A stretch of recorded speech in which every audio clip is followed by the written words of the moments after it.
Hello, I'm Artemis Papatheodorou, adjunct lecturer in Ottoman and Modern Turkish History at the Department of Political Science and History at Pantheon University of Social and Political Sciences in Athens, Greece. I am an Ottomanist historian who specializes in the history of archaeology in the 19th and early 20th centuries. I am particularly honored and happy to be joining the ANAMED Research Center community as a fellow. But why am I really joining ANAMED? My fellowship will allow me to look into the approaches of ordinary Ottoman Greeks on antiquities. Now, you may wonder, why this research project? Overall, histories of Ottoman archaeology, and I would say histories of archaeology in general, have by and large neglected the views of ordinary people.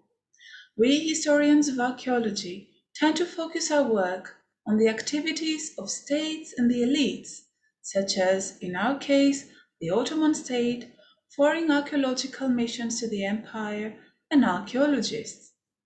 I am myself one of these historians of Ottoman archaeology who have bypassed those with little political leverage, little economic strength, and few academic laurels, if any. For my PhD at the University of Oxford, I looked at the Ottoman state policies on antiquities with a special focus on legislation and its implementation, critically explored the archaeological policies of the autonomous Principality of Samos, and analyzed the archaeological activities of an elite Ottoman Greek learned society with an international outlook, the Hellenic Literary Society at Constantinople. My subsequent work, too, largely concerned the state and elites. Now, no matter how important such topics may be, and we should continue to look into them, we should at the same time make an effort to understand the views of ordinary Ottomans on antiquities. These remain to this day critically understudied. It is true, I understand, that there are scant sources that document their views. It is hard to hear their voice. We should nonetheless try to incorporate them in the broader picture on the history of Ottoman archaeology that we have been reconstructing in recent years.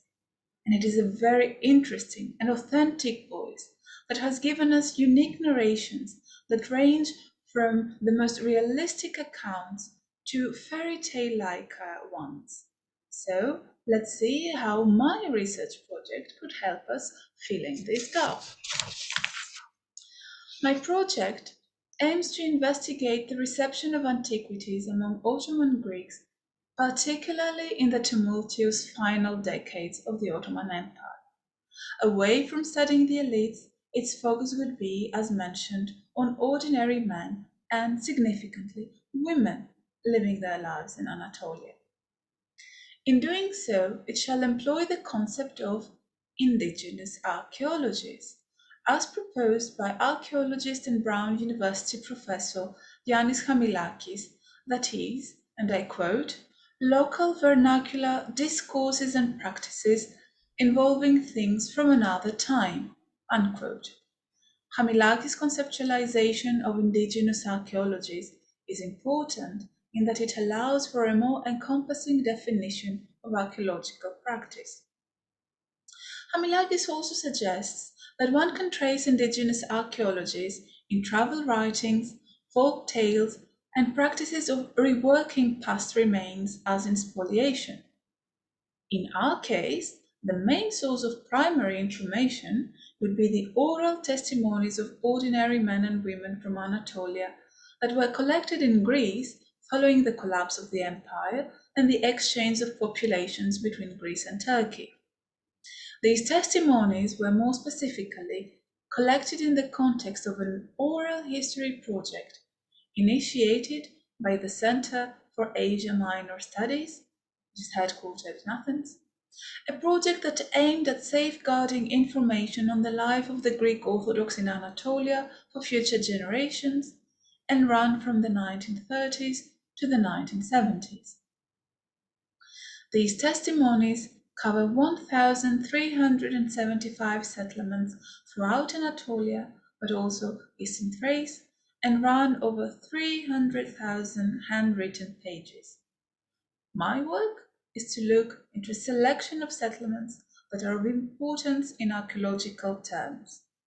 And indicatively, the archive includes testimonies from places with traces of Greco-Roman and/or medieval antiquities, as well as of other civilizations, such as Angira, Ankara, Halikarnassos, Bodrum, Apolloniada in Bursa, Atalia, Antalya, Lampsakos, Lapseki, Laodikia, Magnesia, Manisa, Menemeni, Menemen, Mylassa, Milas, Phokia, Phocia, Pergamon, Smyrna, and others.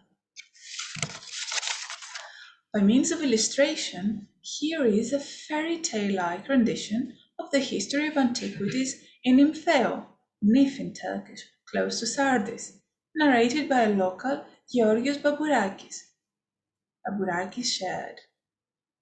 At the entrance of the city, to the left as we enter, there held the palace. It was a dreamy place with fountains all around that we would call the Koulas. From our grandparents, we had heard that this place was built by the Princess of Sardis, who had been engaged to the Prince of Ionia. The Turks believed and still believe the same. When the procession started to take the bride to Ionia for the marriage, on that spot she received the news of the prince's death.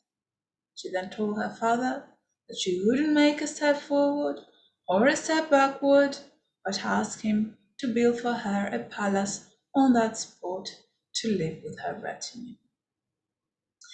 By looking at what the archaeology-related recollections of these people can tell us, I will try to shed new light into the extensive and fascinating story of Ottoman archaeology, and contribute to a more pluralistic approach to the history of archaeology. I believe that this would make my work interesting both for those working on the Ottoman history of Anatolia and cultural historians focusing on the history of archaeology more broadly, as well as archaeologists themselves, who increasingly these days question the roots of their discipline. Please wish me luck. Thank you.